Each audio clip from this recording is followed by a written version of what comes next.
ಮದುವೆಗೆ ಒಂದು ದೊಡ್ಡ ಮೋಸ.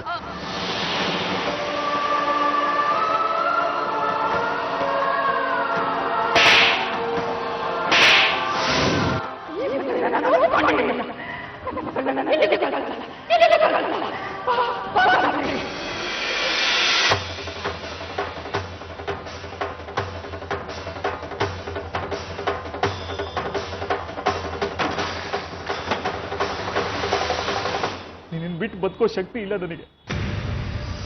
ನನ್ನ ಜೊತೆ ಬರ್ತೀಯಲ್ಲ, ನಾನು ಮಾಡಿರೋ ತಪ್ಪನ್ನು ಕ್ಷಮಿಸ್ತೀಯಲ್ಲ, ನಮ್ಮನೇಲಿ ಇರ್ತೀಯಲ್ವಾ ಸಾವಿತ್ರಿ? ನಂಗೆ ಯೋಚನೆ ಮಾಡೋದಕ್ಕೆ ಟೈಮ್ ಬೇಕು. ಟೈಮ್ ಕೊಡಿ.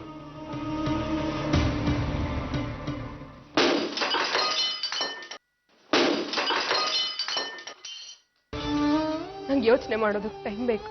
ಟೈಮ್ ಕೊಡಿ.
ಒಳಗೆ ಬರ್ಬೋದಾ?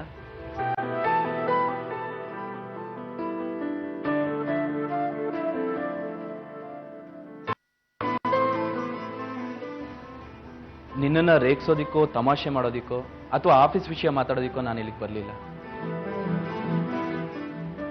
ಸಾವಿತ್ರಿ ಅವ್ರನ್ನ ನೋಡಿ ಸಮಾಧಾನ ಮಾತು ಹೇಳೋಗೋಣ ಅಂತ ಬಂದೆ. ಅಕ್ಕ ತುಂಬಾ ಅಪ್ಸೆಟ್ ಆಗಿದ್ದಾಳೆ. ಗೊತ್ತು, ಅದಕ್ಕೆ ಮಾತಾಡ್ಕೊಂಡು ಹೋಗೋಣ ಅಂತ ಬಂದೆ. ಎಲ್ಲಿದ್ದಾರೆ? ರೂಮಲ್ಲಿದ್ದಾರೆ, ಹೋಗಿ ಮಾತಾಡ್ಬೋದಾ?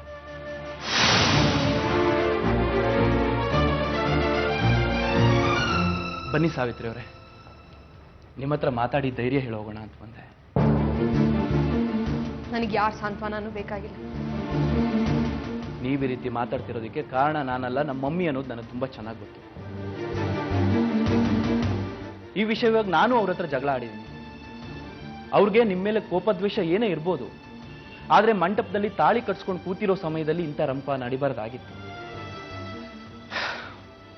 ನೀವೆಲ್ಲ ಇಷ್ಟೊಂದು ಬೇಸರದಲ್ಲಿರುವಾಗ ನಮ್ಮ ಮಮ್ಮಿ ಅಷ್ಟೊಂದು ಸಂಭ್ರಮ ಪಡಬಾರ್ದಾಗಿತ್ತು. ಅವ್ರ ಪರವಾಗಿ ನಾನು ನಿಮ್ಮ ಹತ್ರ ಕ್ಷಮೆ ಕೇಳ್ತಾ ಇದ್ದೀನಿ.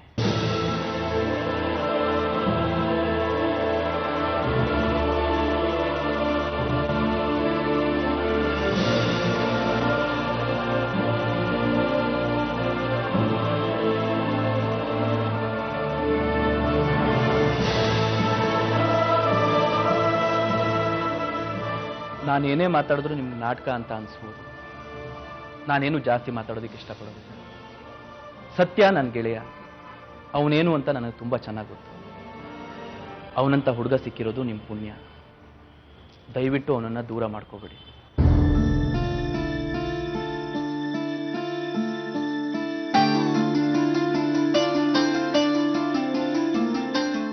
ಬರ್ತೀನಿ. ವಿನುತಾ, ನನ್ನ ಆಫೀಸ್ ಬಾಗಿಲು ನಿನಗೋಸ್ಕರ ಯಾವಾಗಲೂ ತೆರೆದಿರುತ್ತೆ. ಬಲವಂತ ಏನೂ ಇಲ್ಲ. ನಿನಗೇನಾದ್ರೂ ಸಹಾಯ ಬೇಕು ಅಂದ್ರೆ ಈ ಪ್ರತಾಪ್ ಅನ್ನೋನೊಬ್ಬ ಇದ್ದಾನೆ ಅನ್ನೋದನ್ನ ಮಾತ್ರ ಮರಿಬೇಡ. ಬರ್ತೀನಿ.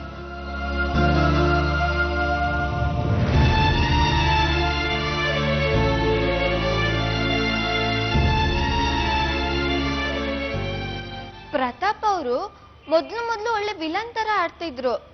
ಈಗ ಏನಾಯ್ತೋ ಏನೋ, ಪಾಪ ಅನ್ಸುತ್ತೆ ಅಲ್ವಾ?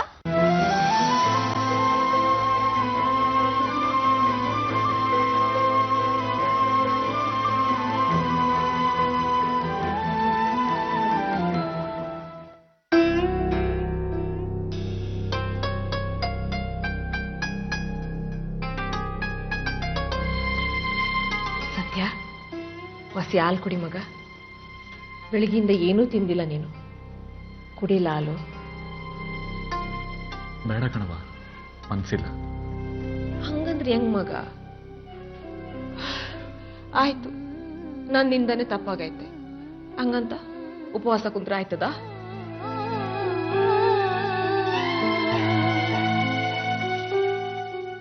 ಅವ್ವ ಅಲ್ವೇನ್ಲ ನಾನು? ಹೊಸಿ ಹಾಲು ಕುಡಿ ಮಗ.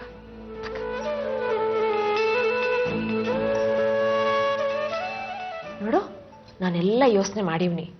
ನೀ ಏನ್ ತಲೆ ಕೆಡ್ಸ್ಕೋಬೇಡ. ಆ ಪದ್ಮಾವತಿನ ಗೋಗರಿಯೋದು ಸಾಕು, ಅವಳ ಅಳುಮುಂಜಿ ಮಗಳ ಸಹವಾಸನೂ ಸಾಕು. ನಿಂಗೆ ಎಲ್ಲ ಕಮ್ಮಿ ಆಗೈತೆ. ಹೀರೋ ಇದ್ದಂಗಿದ್ಯಾ. ಈಗ್ಲೂ ಹೂ ಅಂದ್ರೆ ನಿನ್ನ ಮದ್ವೆ ಮಾಡ್ಕೊಳಕ್ಕೆ ಹುಡುಗಿರ್ ಕೂ ನಿಂತ್ಕೋತಾರೆ, ಗೊತ್ತೇನ್ಲ?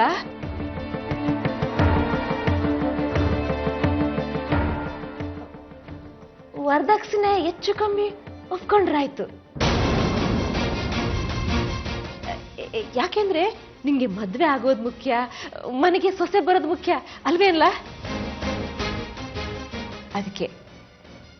ಅದಕ್ಕೆ ಬ್ರೋಕರ್ಗೆ ಹೇಳಿವ್ನಿ, ಒಂದ್ ಸಂದುಳ್ಳಿ ಸಲ್ವೆನ ಹುಡುಕ್ಲ ನಮ್ ರಾಜ್ಕುಮಾರಂಗೆ ಅಂತ. ನೀನ್ ಯೋಚನೆ ಮಾಡ್ಬೇಡ, ಒಳ್ಳೆ ಹುಡುಗಿನೇ ಹುಡುಕ್ತೀನಿ. ಆ ಸಾವಿತ್ರಿ ತಲೆ ಮೇಲೆ ಒಡ್ದಂಗಿರ್ಬೇಕು ಅಂತ ಹುಡುಗಿನೇ ಹುಡುಕ್ತೀನಿ. ಅಯ್ಯೋ ಮನೆ ಹಾಳಿ, ನಮ್ಮ ಮನೆ ಹಿಂಗಾಗೋಯ್ತು ಅಂತ ಸಾಯ್ತಾ ಇದ್ರೆ ನೀನ್ ಇನ್ನೊಂದು ಕೆಚ್ಚು ನೀವು ಬಿಡಲ್ಲ ನಿನ್ನ.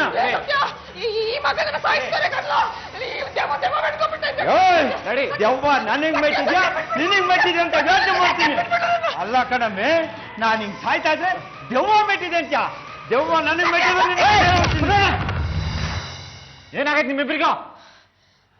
ನಿಂಗೇನಾಗೈತ ನಡೆ? ಲೇ ಮಗ, ಸಾವಿತ್ರಿನೇ ಅಲ್ವೆಲ್ಲ ನೀನು ಪ್ರೀತಿ ಮಾಡ್ತಾ ಇದ್ದಿದ್ದು. ಸಾವಿತ್ರಿನೇ ಅಲ್ವೆಲ್ಲ ನಿನ್ನ ಹೆಂಡತಿ. ಸಾವಿತ್ರಿಗೋಸ್ಕರ ಹಗಲು ರಾತ್ರಿ ಊಟ ನಿದ್ದೆ ಬಿಟ್ಟು ಕೊರಗ್ತಾ ಇದ್ದಿದ್ದು ನೀನೇ ಅಲ್ವೆಲ್ಲ. ಅಂತ ಸಾವಿತ್ರಿ ನಿನ್ನ ಕೈ ತಪ್ಪೋದು, ನಿನ್ನ ಜೀವನ ಹಿಂಗಾಗೋಯ್ತು ಅಂತ ನಾನು ಕೊರಗ್ತಾ ಇದ್ರೆ, ಈ ಓಸರು ಒಳ್ಳೆ ನಿನಗೆ ಇನ್ನೊಂದು ಮದುವೆಗೆ ಸ್ಕೆಚ್ ಆಗ್ತಾವಳೆ ಕಡ್ಲ. ಇನ್ನೊಂದು ವರದಕ್ಷಿಣೆ, ಇನ್ನೊಂದು ಸುಳ್ಳು, ಇನ್ನೊಂದು ನಾಟಕ. ನೀನು ಒಬ್ಬ ತಾಯಿನೋ? ದೇವ್ರಾಣೆ, ನನ್ನಾಣೆ, ನಿನ್ನಾಣೆ ಕನ್ಲ ಮಗ.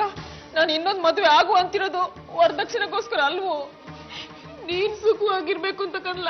ನೀರ್ ಸಾಯ ಗಂಟ ನಾವೆಲ್ಲ ಸುಖವಾಗಿರ್ತೀವಿ. ನಮ್ ಯೋಗ್ಯತೆ ಇಷ್ಟ, ಬೇಕಾದ್ರೆ ಮದ್ವೆ ಆಗಿಲ್ದ ಇಲ್ಲಾದಿದ್ರೆ ಆಗ್ತಿತ್ತ ಇಷ್ಟೊಂದು ರಂಪ. ಲೇ ಡ್ಯಾಡಿ, ನೀನಕ್ಕೆ ಕಿಚ್ಚಾಡ್ತೀಯಾ? ನನ್ನ ಹಣೆ ಬರ ನಾನು ಅನ್ಭವಿಸ್ಕೊಂತೀನಿ ಬಿಡು. ಲೇ ಮಗ, ನಿನ್ ಕಷ್ಟ ನೋಡಕ್ ಆಗಿಲ್ಲ ಕಣ್ಣ.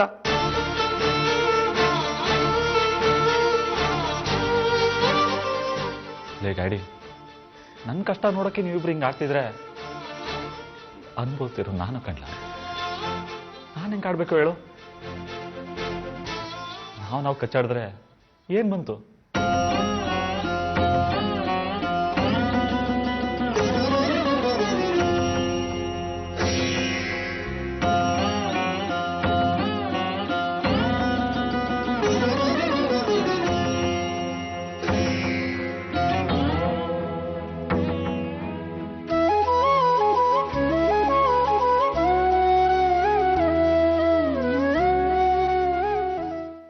ದೀಪ್ತಿ, ದೀಪ್ತಿ, ಕಾಫಿ ತಗೋ ಪ್ರೀತಮ್. ದೀಪ್ತಿ ಎಲ್ಲಿ? ದೀಪ್ತಿ ಎಲ್ಲೋ ಹೊರಗಡೆ ಹೋಗಿದ್ದಾಳೆ. ಹೋಗೋಕ್ ಮುನ್ನ ಪ್ರೀತಮ್ ಎದ್ರೆ ಕಾಫಿ ಕೊಡಿ ಅಂತ 10 ಸಲ ಹೇಳ್ಬಿಟ್ಟು ಹೋದ್ಲು. ಪಾಪ ದೀಪ್ತಿ. ಯಾಕೆ, ಅವಳಿಗೇನಾಗಿದೆ? ದೀಪ್ತಿಗೆ ನಿನ್ ಮೇಲೆ ತುಂಬಾ ಕಾಳಜಿ, ಆದ್ರೆ ನಿನಗ್ ಮಾತ್ರ ಅವಳ ಮೇಲೆ ನಿಗಾನೇ ಇಲ್ಲಪ್ಪ. ಹೋಗ್ಲಿ ಬಿಡು, ಗಂಡ ಹೆಂಡ್ತಿರ್ ವಿಚಾರ ನಾನ್ ಮಾತಾಡ್ಬಾರ್ದು. ಆದ್ರೆ ಈ ಮನೆ ವಿಷಯ ಅಂತೂ ನಾನು ಹೇಳಲೇಬೇಕು. ಮನೆ ವಿಷಯನಾ? ಈ ಮನೆಗೆ ಏನಾಗಿದೆ? ಅಲ್ಲ, ಈ ಮನೆಗೆ ಹಿರಿ ಮಗ ನೀನು, ತಂಗಿರ್ ಜವಾಬ್ದಾರಿ ತಗೊಂಡಿರೋನು. ತಂಗಿ ಮದ್ವೆಗೆ ಅಂತ ಹೆಂಡತಿ ಬಡವೆನೆ ಕದ್ದು ಮಾರಿ ಸಿಕ್ಕಾಕೊಂಡವ್ ನೀನು. ಅದೆಲ್ಲ ನಿಮ್ಗೆ ಯಾಕ್ರಿ? ಅಯ್ಯೋ, ಕೋಪ ಮಾಡ್ಕೋಬೇಡ ಪ್ರೀತಮ್.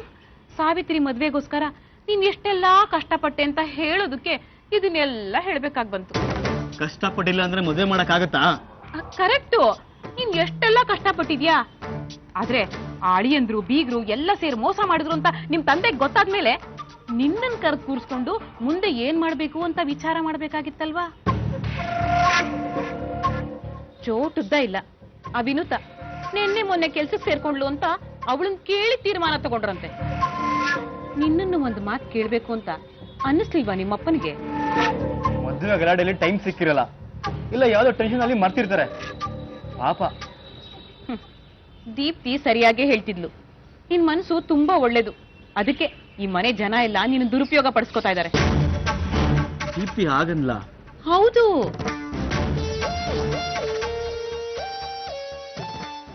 ದೀಪ್ತಿ ಹೇಳಿದ್ ನಿಜ. ನಾನು ಅವಳ ಬಗ್ಗೆ ಪ್ರೀತಿನೇ ತೋರಿಸ್ತಾ ಇರ್ಲಿಲ್ಲ, ಸುಮ್ಮನೆ ರೇಗಾಡ್ತಾ ಇದ್ದೆ. ನನ್ನ ಬಗ್ಗೆ ಕನ್ಸರ್ನ್ ತೋರ್ಸಕ್ ಅವಳಾದ್ರೂ ಇದ್ದಾಳಲ್ಲ.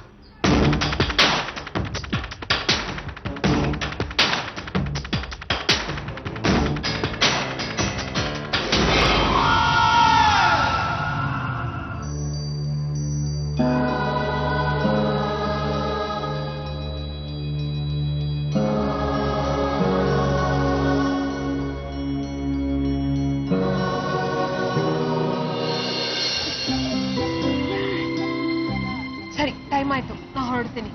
ಬೇಡ, ಲೇಟ್ ಆದ್ರೆ ಅಮ್ಮ ಬೈತಾಳೆ. ನೀನು ಇಷ್ಟು ಬೇಗ ಹೋದ್ರೆ ನಂಗೆ ತುಂಬಾ ಬೇಜಾರಾಗುತ್ತೆ. ಇನ್ ಎಷ್ಟು ದಿನ? ಮದ್ವೆ ಆಗೋ ತನಕ ತಾನೆ, ಆಮೇಲೆ ಯಾವಾಗ್ಲೂ ನಿಮ್ ಜೊತೆಲೇ ಇರ್ತೀನಿ.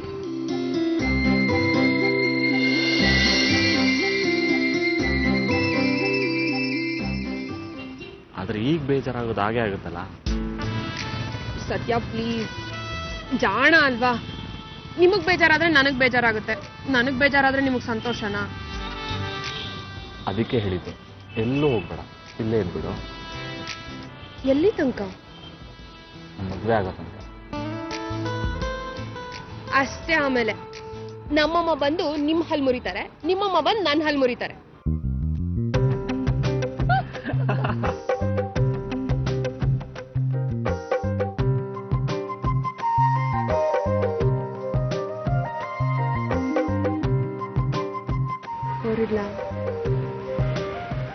ಹೋಗು,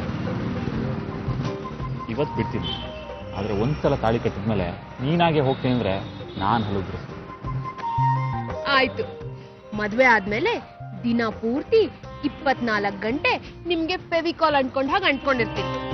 ನೀವ್ ಎಲ್ಲೆಲ್ಲಿ ಹೋಗ್ತಿರೋ ಅಲ್ಲಲ್ಲೇ ನಾನು ಬರ್ತೀನಿ, ಸರಿನಾ? ಮಾತು ಕೊಡು, ನನ್ನನ್ನು ಬಿಟ್ಟು ಎಲ್ಲೂ ಹೋಗಲ್ಲ. ಆಯ್ತು, ನೀವಾಗಿ ನೀವೇ ನನ್ನ ದೂರ ತಳ್ಳಿದ್ರು ನಾನ್ ನಿಮ್ಮನ್ನ ಬಿಟ್ಟು ಹೋಗೋದಿಲ್ಲ. ಸಮಾಧಾನನಾ?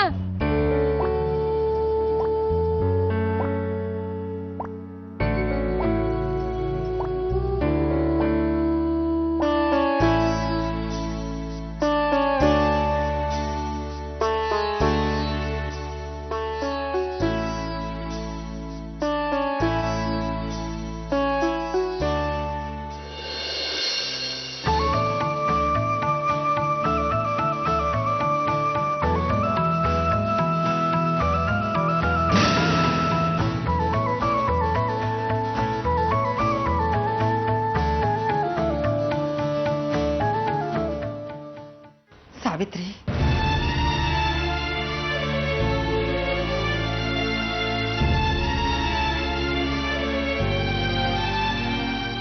ಏನಾಗ್ಬಾರ್ದು ಅಂತ ಅಂದ್ಕೊಂಡಿದ್ನು, ಅದಾಗೆ ಹೋಯ್ತು. ನೀವೆಲ್ಲ ಚಿಕ್ಕವರಿದ್ದಾಗ ನಾನು ನಿಮ್ಮಪ್ಪ ಜಗಳ ಮಾಡಿಕೊಂಡು ದೂರ ಆಗ್ಬಿಟ್ವಿ. ಗಂಡನ ಜೊತೆ ಹೊಂದಾಣಿಕೆ ಇಲ್ಲದೆ ಹೋದ್ರೆ ಬದುಕೋದು ಎಷ್ಟು ಕಷ್ಟ, ಎಷ್ಟು ಹಿಂಸೆ ಅಂತ ನನಗೆ ಗೊತ್ತಿದೆ. ನನ್ನ ಮಕ್ಕಳಿಗೂ ಹಾಗಾಗ್ಬಾರ್ದು ಅಂತಾನೆ ಅವ್ರು ಸೇರೋ ಮನೆ ಹೇಗಿರ್ಬೇಕು, ಕೈ ಹಿಡಿಯೋ ಗಂಡ ಹೇಗಿರ್ಬೇಕು ಅಂತ ನಾನೇ ನಿರ್ಧಾರ ಮಾಡಿದ್ದೆ. ಹಾಗೆ ಅಂಥದ್ದೇ ಸಂಬಂಧ ತಂದು ನಾನು ನಿನಗೆ ಮದುವೆ ಮಾಡಿದೆ ಅಂತ ಅನ್ಕೊಂಡೆ.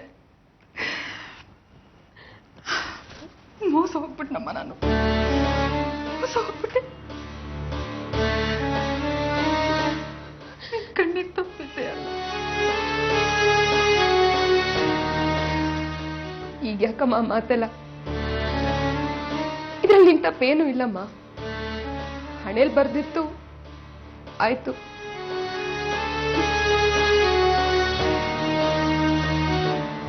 ನಾನೀಗ ಖುಷಿಯಾಗೇ ಇದ್ದೀನಮ್ಮ. ಖುಷಿಯಾಗಿಲ್ಲಮ್ಮ, ನೀನು ಖುಷಿಯಾಗಿಲ್ಲ. ತಾಯಿ ನಾನು, ಮಕ್ಕಳ ಮನಸ್ಸು ಎಂತದ್ದು ಅಂತ ನನಗೆ ಅರ್ಥ ಆಗಲ್ವಾ?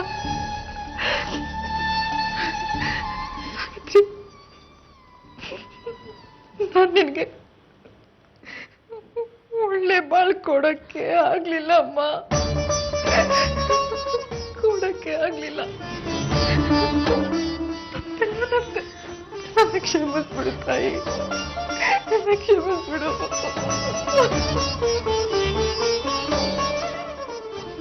ನೋಡು, ನೀನ್ ಈ ತರ ಎಲ್ಲ ಮಾತಾಡ್ಬಾರ್ದು. ನಮ್ಮಮ್ಮ ಯಾವತ್ತಾದ್ರೂ ತಪ್ಪು ಮಾಡಕ್ ಸಾಧ್ಯನಾ? ನಿನ್ ಜಾಗದಲ್ಲಿ ಯಾರೇ ಇದ್ದಿದ್ರು ಇದನ್ನೇ ಮಾಡಿರೋರು. ಬಿಡು, ಈ ವಿಷಯ ಇಲ್ಲಿಗೆ ಬಿಟ್ಬಿಡೋಣ. ಇನ್ ಮುಂದೆ ಯಾವತ್ತು ಈ ವಿಷಯ ಯಾರು ಮಾತಾಡೋದು ಬೇಡ. ಇಷ್ಟು ದಿನ ಖುಷಿಯಾಗಿರ್ಲಿಲ್ವಾ? ಹಾಗೆ ಇನ್ ಮುಂದೆನೂ ಇದ್ಬೇಡ.